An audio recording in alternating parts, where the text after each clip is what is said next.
Então, gente, vamos conversar sobre leituras? Trouxe aqui uma lista, porque eu tô atrasada com a publicação das leituras que eu andei fazendo. E quero já deixar o convite para você também comentar aqui nesse vídeo do YouTube, nos comentários, os livros que vocês andaram lendo, contos que vocês andaram lendo, quadrinhos. Um spoiler da programação do canal é que a gente vai fazer um especial de leituras só de quadrinhos, tá? Hoje eu trouxe livros para ver se a gente deixa em dia as leituras que eu andei fazendo esse ano. Eu começo fazendo comentários com dispensa apresentações, né? 100 Anos de Solidão, do Gabriel Garcia Marques. Finalmente eu completei essa leitura de um livro tão conhecido, um clássico e um livro importante para nós, povo colonizado, né? Povo da América Latina, Brasil faz parte, e com uma história assim parecida. No caso, o Gabriel Garcia Marques se inspira talvez aí na Colômbia, mas falando algo que nessa história dialoga com a história de todos esses países que sofreram com a colonização e que sofreram com essa solidão. O que eu sabia antes de ler 100 Anos de Solidão era que eu tinha que me preparar. Eu estava me preparando para uma leitura um tanto difícil, porque a informação que eu tinha era de que era uma saga familiar, que o Gabriel Garcia Marques, além de colocar o elemento do realismo mágico, que ele depois foi conceituado e ele nem gostava dessa categorização, né? Existia uma confusão aí que eu que tenho uma atenção muito fácil assim de perder. Eu tinha que prestar muita atenção nos nomes, né? Porque ele repetia os nomes dos personagens e o tempo, a história funcionava com uma linhagem familiar que repetia os nomes. Então vocês tinham que saber se era o pai, se era o filho, se era o neto. A família Buendia de cara me cativou. Os dois elementos, eu tive alguns problemas com essa leitura, mas ao mesmo tempo, logo no começo dela e o final, eu achei assim maravilhosa essa história. Dois personagens se tornaram preferidos meus, e que é o José Arcádio Buendia, que é o primeiro, né, personagem dessa família, e a sua esposa Úrsula. Eu acho que o fato de eu ter me afeiçoado tanto a José Arcádio Buendia acabou sendo um dos fatores que eu não gostei tanto da leitura como um todo, porque o primeiro terço do livro e o final do livro eu gostei, mas esse meio eu tive algumas dificuldades. Eu tive uma leitura muito morosa. Reconheço o valor desse livro aqui para nossa história, entendo realmente como que muitos leitores são apaixonados por essa história. Quero ler mais pra frente. Infelizmente ele não se tornou o meu livro preferido da vida, aquele clássico inesquecível. O que eu mais gostei, acho que vai me fazer depois pegar esse livro para ler daqui a alguns anos, é essa pegada meio bíblica, digamos assim. Eu não sei se eu vou me fazer clara, né?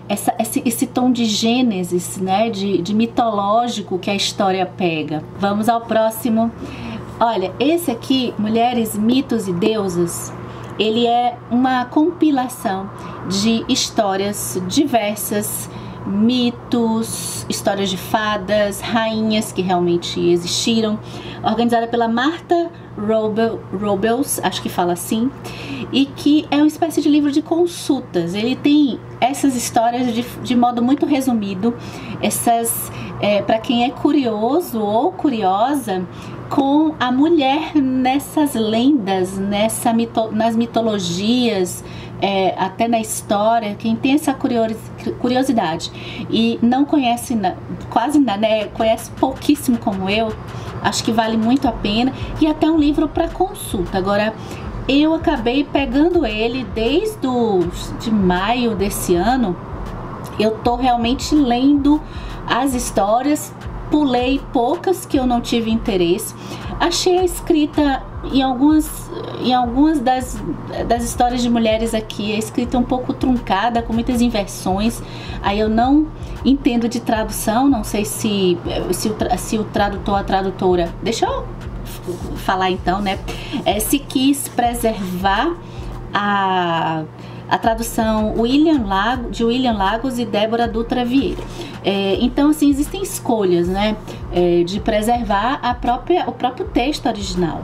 E muitas vezes eu tinha que voltar para ler a frase, porque achava alguma coisa assim que eu não compreendia. Mas, assim, um excelente livro para ter uma ideia geral sobre esse tema. Aline Aimee, acredito que se você assiste muito conteúdo de YouTube, de livros, né, de booktubers, acho que você conhece a Aline Aimee, uma booktuber que eu amo, aprendo muito com ela, acompanho ela há muito tempo e comprei na mão dela o seu livro de poesia, Uma Reserva de Sutilezas. Eu não consigo falar de poesia aqui. E eu li nesses últimos meses 2 livros de poesia. Uma Reserva de Sutilezas de Aline Aimee, ele me tocou de forma singela como livro, de forma sutil como o título do livro. Os poemas de Aline me trouxeram insights, e como eu costumo falar aqui no YouTube e no Instagram, eu não sei falar sobre os poemas que eu leio. Eu sinto, eu não tenho ainda nas minhas palavras formas de comentar essas leituras. Então, você que curte poesia, dá uma chance, vê se ainda tem para comprar. Compra diretamente com a Aline e pode ganhar autografado. E eu não tenho muito hábito de ganhar livros e de levar livros em palestras para o autor autografar, mas tem uma sensação muito, muito gostosa de ganhar livros com dedicatória, não só de autor que escreve, mas também de pessoas que dão livro de presente, né? Então aqui, ó, Aline Aimee, Uma Reserva de Sutilezas. Vamos agora para ficção histórica. Eu li Os Borgias, do escritor Mário Puzo. Eu cheguei nesse livro porque o Mário Puzo é o escritor do famoso Poderoso Chefão, do livro que inspirou o filme do Coppola. Interessante que eu não tive vontade de ler o livro da história do Poderoso Chefão. A família Borgia tinha uma série de TV que eu me lembro ter assistido só 2 episódios, os 2 primeiros episódios. E depois, mas eu fiquei muito curiosa com essa família. Eu não sabia nada sobre ela. E o interessante de ler os Borgias aqui é que eu tava lendo a ficção histórica, mas eu esqueci muitos momentos que eu tava lendo a ficção histórica, de tão amarrado a escrita me fazer acreditar que aquilo ali realmente estava acontecendo, que aquilo ali realmente é uma narração verídica. E até fiquei um pouco perdida depois do que eu posso acreditar nisso aqui. O cardeal Rodrigo Borgia e toda a intriga política ali, esse cardeal, ele logo no começo da história vai assumir o papado. E toda a estrutura ali, ele como cardeal, ele tem família, o que pra mim já era estranho. Eu não sou muito assim de história. Eu gosto de ler livros de história, mas acabei me passando nessa história aqui da Itália, de que se permitia os bispos, né, quem estava tendo carreira aí na igreja, de se ter família. Mas enfim, a história já começa ele com a família e ele tem 3 filhos. A Lucrécia, uma personagem feminina interessante aqui, o César e o Juan. A Lucrécia, ela é muito, talvez aí que tem uma relação mais próxima do pai, mas dentro desse período histórico, ela sabe que o papel dela é preservar pela moral da família e pelos bens e as posses da família. Então ela sabe que ela precisa se casar com quem o pai escolher. E tem eu não sei se eu não queria entregar aqui, porque pra mim eu não sabia, porque na série eu não me lembrava, que eu acho que na série, nos episódios que eu assisti até já tinha isso, existe um segredo aí, né? A Lucrécia, ela vai se apaixonar por outro homem, né? O César, o destino que o pai dá para ele é seguir os passos do próprio pai, né? Ir para o caminho da igreja, que também é meio complicado para ele. E o Juan, o caminho do exército. Nisso tudo tem uma intriga política muito forte de querer tirar o Rodrigo Borgia do poder. Então sempre tem alguém para, né, puxar o tapete dessa família aqui. História é bem interessante. Você que gosta de ficção histórica, intrigas políticas, aqui é uma boa pedida, tá?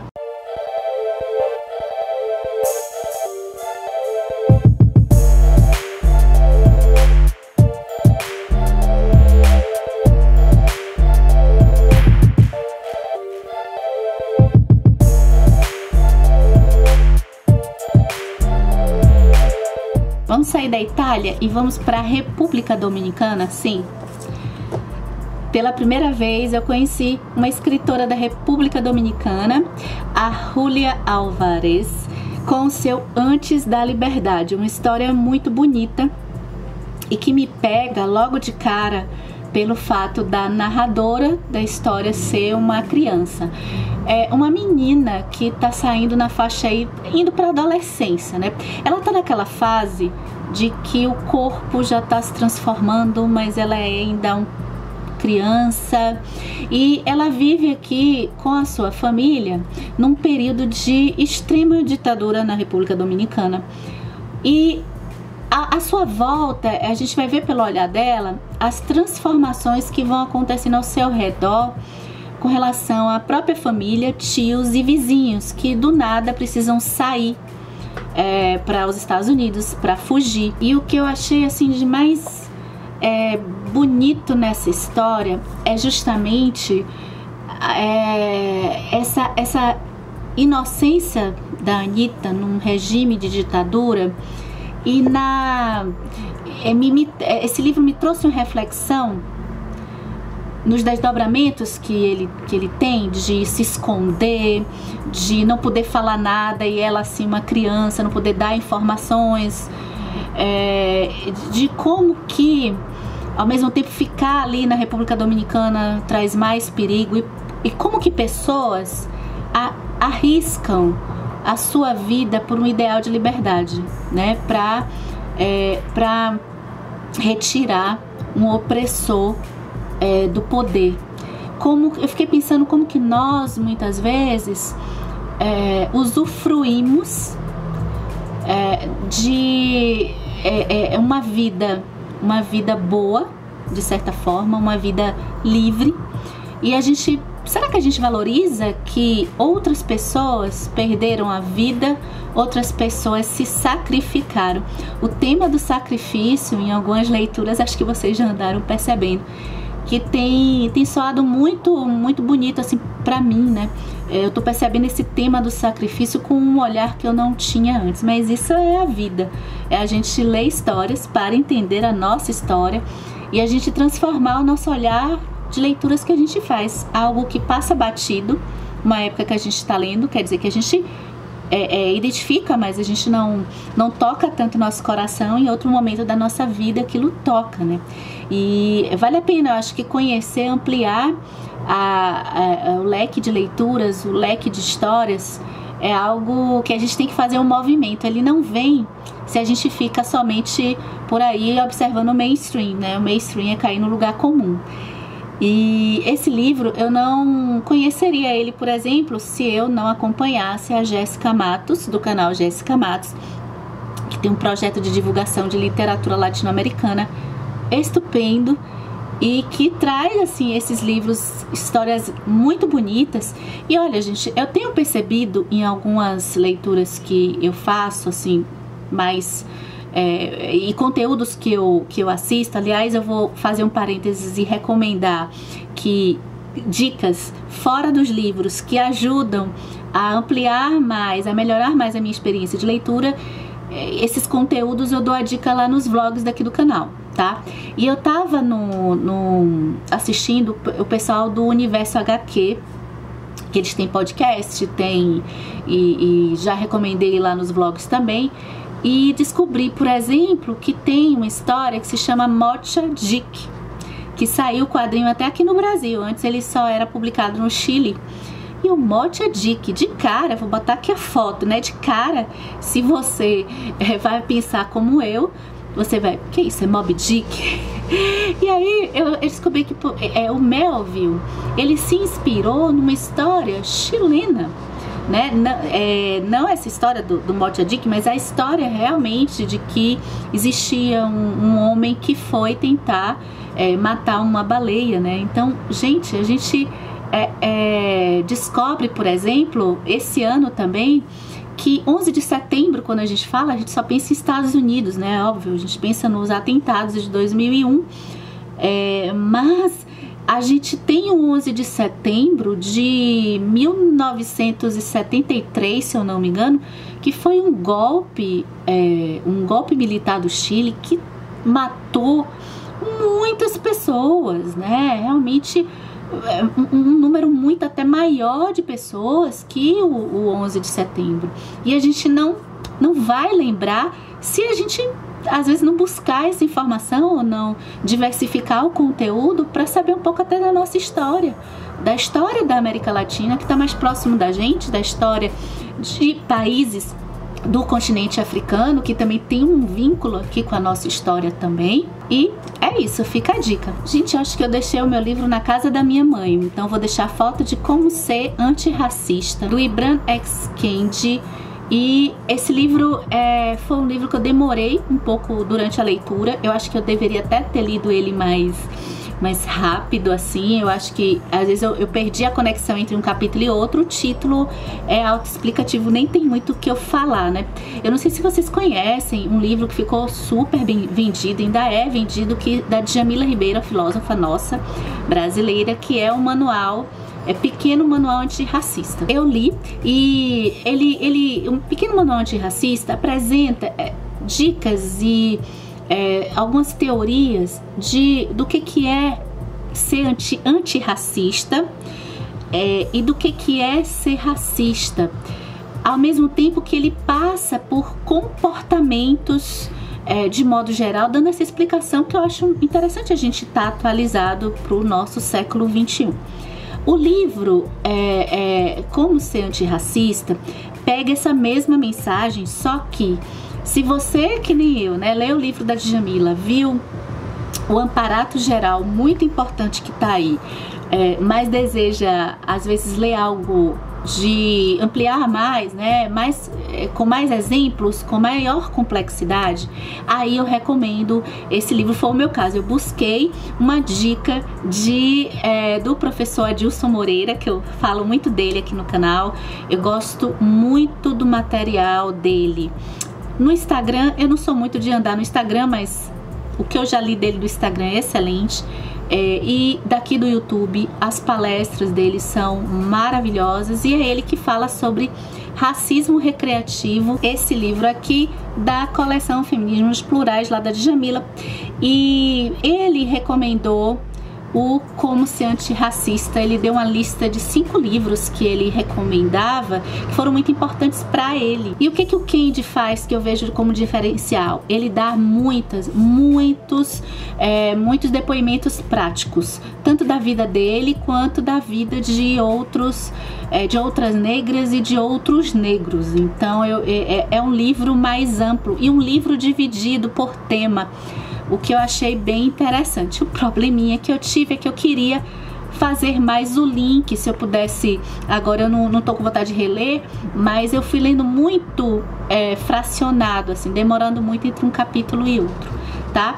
Então no meu caso eu achei que isso me desconectava assim do link que tem entre um tema e outro. Mas olha, o livro eu deixo aqui a recomendação porque eu gostei bastante. Uma pena que eu não posso falar que gostei bastante do livro do Ken Follett. Ken Follett é um escritor que eu tenho gostado do que eu leio dele. Mas Noite sobre as Águas, que é um suspense assim de espionagem, não me pegou. A gente está aqui na véspera da Segunda Guerra Mundial, aquele clima super tenso da Europa, e dentro de um avião que vai se desenrolar todo o suspense da história. A gente vai acompanhar uma família que está fugindo porque descobre que a ascendência da matriarca, da mãe, é judia. Então tem um casal com 2 filhas que estão em fuga. A gente vai ter também uma espécie de charlatão e de criminoso, assim, de pequenos delitos, de estelionatário, alguma coisa assim, que está fugindo também para os Estados Unidos. Todos precisam ir para os Estados Unidos. Tem uma moça que está pretendendo alcançar o irmão que está nesse avião, porque o irmão está querendo roubar a empresa que o pai, a família deixou para os dois, e ele está querendo roubar para ele ter controle absoluto sobre a empresa. Tem uma moça que tem um relacionamento extraconjugal, vai fugir com o amante, e aí o marido vai querer ir atrás dela. E junto com isso a gente tem o piloto ou copiloto, não me lembro aqui agora, já tem um tempinho a função dele, mas assim, ele entende da engenharia do avião. E ele teve a sua esposa sequestrada e ele é obrigado a ir para esse avião porque ele vai receber ordens aqui para poder salvar a esposa. Então tudo isso parece assim sensacional. Eu achei que o Ken Follett escreveu demais. Não é muito grosso, mas eu achei que ele escreveu demais. Passava para esse tipo de livro, eu tava com a expectativa de uma leitura mais dinâmica, o que não aconteceu comigo. Mas aqui, ó, gente, suspense, dá uma chance, porque Ken Follett, eu tenho lido, acho que eu já li 3 dessa linha de suspense do autor e tenho gostado muito. Lembrar também que tem o Pilares da Terra, que eu tô lendo desde maio, ele, acho que até antes. É muito bom Pilares da Terra. E tem o meu preferido até agora do autor, que é a trilogia do século, com Queda de Gigantes, Inverno no Mundo e Eternidade por um Fio.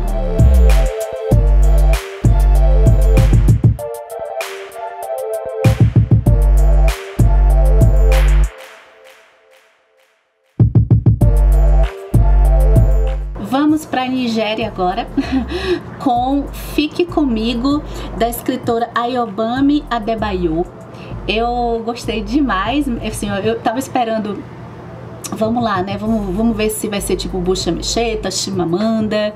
Eu ainda gosto mais dos livros dessas escritoras, mas eu gostei também de Fique Comigo. A história vai mexer com...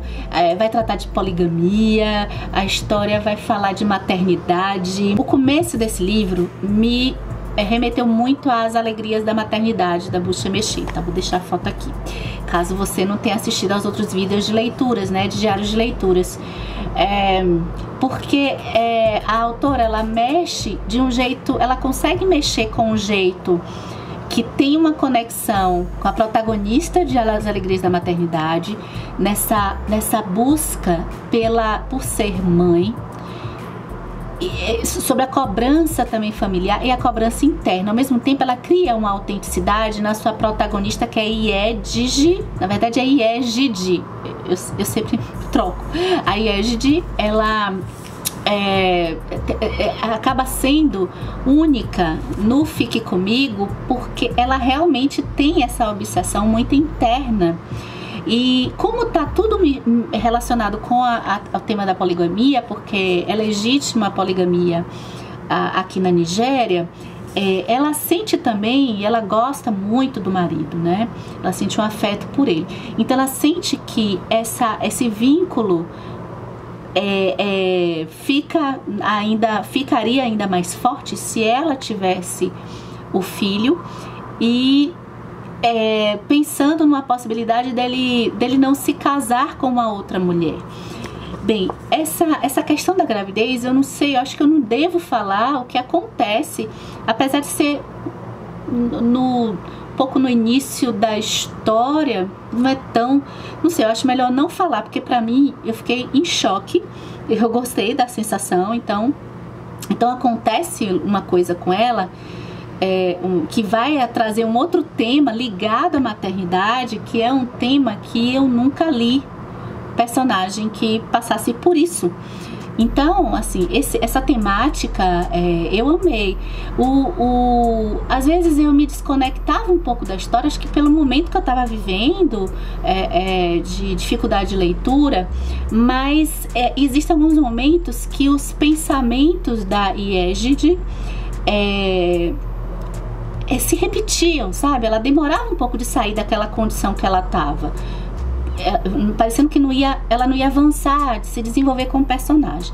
Mas foi uma sensação que eu tive assim por alguns momentos. No geral, uma leitura assim que outra cultura que vale a pena a gente emergir, né? E assuntos ligados à maternidade, eu não sou mãe, mas acabam me causando assim muita curiosidade, né? Dos desdobramentos. Então tá aqui, ó. Dessa lista que eu tô falando aqui no vídeo de hoje, se tem um livro que mais me mexeu comigo foi o Walden do Thoreau. Interessante que essa liberdade que se você tem do jeito que eu tenho, né, não ler por trabalho, por obrigação, ou somente porque uma outra pessoa leu e você quer ler. Se você realmente escolhe, né, a sua leitura pelo seu desejo, aí eu acredito que você já sabe exatamente o momento de ler cada história. E aqui não é história, né? Aqui é um livro de não ficção. E eu peguei esse livro pensando assim, olha, eu acho que agora é o momento, eu já tenho há um tempo aqui, é o momento de ler o Walden. Que o Thoreau, ele, estadunidense, ele vai... ele é numa linha, de certa forma, mais humanista, mais... Quer dizer, humanista não, porque ele tem preconceitos, mas aqui é outra coisa, né? Não interfere na ideia central dele. Ele é numa linha mais, assim, de proteção ao meio ambiente, ele critica o capitalismo, ele vê nas cidades um certo adoecimento do ser humano. Então, ele vai se organizar para se isolar no meio do lago Walden.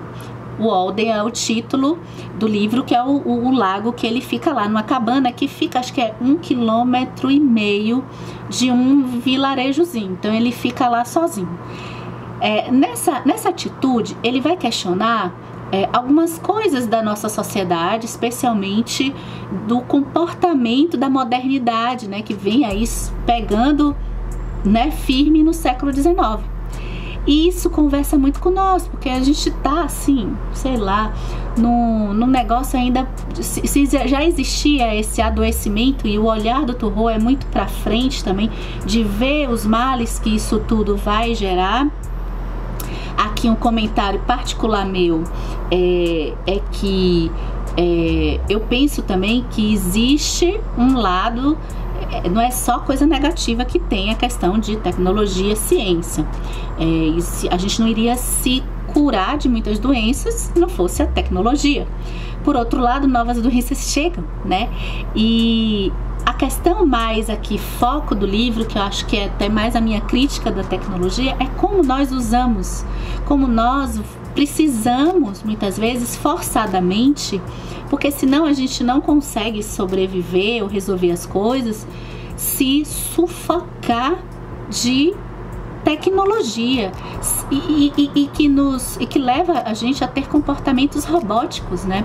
Sem refletir muito. É a velocidade da comunicação. Então, o Thoreau, sem redes sociais, sem nada disso, tudo que ele vai falar já do comportamento da cidade, da pobreza que ele está vendo, que está aumentando, e ele atribui isso a essa forma de organização e a também a mentalidade. Tem alguns capítulos um pouco mais assim descritivos que eu me considerei um pouco moroso, porque eu não estava tão interessada nesses detalhes, eu estava mais interessada na filosofia.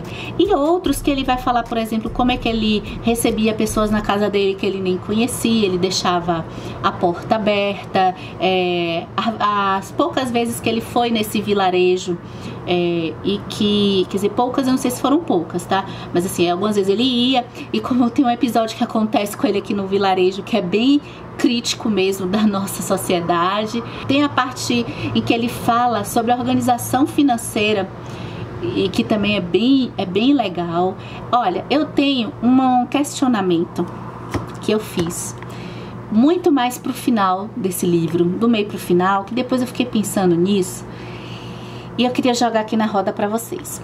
Então vamos lá, olha só, se eu pensei assim, poxa, que essa coragem de ficar isolado numa cabana, eu fico pensando, se o Turreau e tudo que acontece com ele lá, que eu acho muito perigoso, tá? Então, de certa forma, fica, poxa, sorte, né? Não, ele comenta aqui no livro como se fosse uma coisa bonita, eu acho até bonita, mas ele não vê os riscos disso tudo. Se fosse uma mulher, né, algumas coisas que acontecem ali com ele, eu digo, uma mulher fazendo um gesto desse, ficando num lugar assim isolada, o que aconteceria? Eu só pensava nisso, uma mulher, sozinha. Do jeito que ele ficou, com a casa aberta, não precisava nem fechar a casa, né? Mas com a casa ali aberta, que a porta, né, não tinha tranca, as pessoas entravam. Ele não teve roubo, ele só teve um roubo, que ele fala que era de um livro que tinha uma capa dourada, que roubaram o livro dele. Então ele não teve roubo, eu considero. Porque se fosse uma mulher, né? Então deixa essa pergunta aqui pra vocês. Mas assim, ó, gente, é um livro que eu acho que é daqueles de fazer a gente pensar bastante.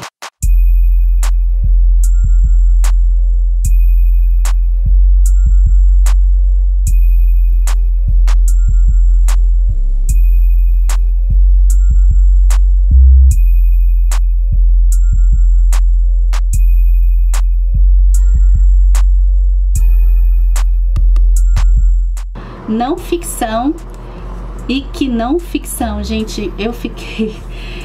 eu não esperava gostar tanto, né? Vamos para a França agora. O Georges Vigarello, ele é um historiador e sociólogo que concentra os estudos dele e a pesquisa dele nas questões históricas do corpo, no desenvolvimento das ideias do corpo das pessoas. Então, esse livro aqui tem um outro que eu já tô com vontade de ler, mas o que eu li se chama As Metamorfoses do Gordo, História da Obesidade. Ele é interessante demais. Se você tem curiosidade para saber como é que foi que a obesidade se constituiu um problema para as pessoas, desde o problema da gordofobia, que eu tô nomeando gordofobia, mas esse nome é atual, tá? Mas desde o problema, vamos botar aqui, da rejeição, da gozação, da inaceitação. Quando foi que isso começou? E como foi que isso foi mudando? Então, sempre o gordo foi considerado alguém inferior, o gordo foi considerado alguém que está fora de um padrão. Quando foi que isso se oscilou? E será que muda das mulheres para o homem? Então tudo isso está minuciosamente, às vezes até minuciosamente demais para nós que somos leigos, né? Às vezes, nossa, é muito detalhe, ele dá muitos detalhes do que era considerado, por exemplo, um alimento saudável naquela época, quando é que a vigilância para a alimentação começou a ficar muito operante das pessoas que estão em volta. Uma pitada de curiosidade, por exemplo, foi, já vou soltar aqui uma revelação que para mim não me surpreende, mas na hora que ele pesquisa muito documento, então quem foi primeiro que destacou a gordura como algo ruim foi a Igreja Católica, né? Começa como uma associação à bebida, em que bebe demais que vai ser gordo, e é chamado até de glutão, que eu não sabia. Uma determinada época, mais pra frente, a gente vai ver a diferença de homens e mulheres, por exemplo, a obsessão das mulheres com a cintura que a Imperatriz Elizabeth, a Sissi, da Áustria, é uma imperatriz que eu aprendi a gostar por causa da minha mãe, que é apaixonada pelo filme, eu vou botar aqui, pelo filme que marcou a adolescência dela, assim, a juventude dela, com a Romy Schneider. É um filme super famoso, um filme alemão, uma trilogia, que romantizou muito a história da Imperatriz Elizabeth. Aí depois eu comecei a procurar coisas da Imperatriz, dava pra minha mãe, então eu gosto muito dela. Eu sei que ela ficou muito conhecida em termos de moda por conta dos cabelos. Ela fazia penteados belíssimos com os cabelos. O filme retrata isso também. Tem até uma série que eu gosto muito também, alemã, que é mais até menos romantizada um pouquinho. Ela era obcecada por cintura, né? Ele vai citar ela aqui também e outras da nobreza que começou a ficar muito mais do que homens, né? Preocupadas com a questão do peso. Bem, eu vou sair da França e terminar com chave de ouro. Eu vou terminar na Bahia, no meu estado. E eu vou terminar com poesia, com Esteban Rodrigues e o seu belíssimo Com as Mãos Atadas, como quem pisa em ovos. Digo mais uma vez, eu sou muito pobre para comentar poesia, vocês vão ver, gente, é uma pobreza, porque eu digo, o título ele vai dizer exatamente, se eu não tenho palavras nunca para falar de poesia, eu sinto, né? Então o título vai retratar as palavras do Esteban. É uma proposta diferente do da Aline. Enquanto a Aline traz essa leveza, Esteban, até pela causa que ele leva, pela sua vida, ele tem ele coloca as emoções muito fortes de não estar no sistema binário de gênero, né? Então tudo que ele sofre, todas as angústias estão nessas poesias. Toda vez que eu leio textos que tratam do tema da identidade, tá na heterotopia também, mas esse caso não tá nem no lá nem cá, né? Mas tá um pouco na heterotopia quando não se encontra algo já conceituado, né? Agora, o que eu sinto dessa inadequação, acho que não chega nem perto do que com relação a peso, né? Com relação a outros momentos da vida que a gente em algum momento vai se sentir inadequado. Mas não chega nem perto do que Esteban coloca nessas palavras, né? Algo muito mais firme, forte, angustiante, né? Em relação a quem passa por isso. Então, fica aqui a dica dos sentimentos que estão ali nas palavras de Esteban. Eu gosto muito do blurb que eu li no Scoob. Eu estava atualizando ele no Scoob e eu vi um blurb do Marcelino Freire que fala: esse novo livro do poeta Esteban Rodrigues é como acordar um vulcão adormecido. Dito isso, eu acho que a gente termina por aqui o Diário de Leituras. Comenta aqui embaixo, fala dessa leitura, se vocês gostaram de algumas dessas, ficaram curiosos em ler algumas dessas leituras que eu andei fazendo. Deixa aqui também sua recomendação. Eu adoro quando vocês me recomendam livros. Eu já tô com uns livros assim começando a ler que vocês me recomendaram, tá? Então é isso, eu espero que vocês tenham gostado e até o próximo vídeo.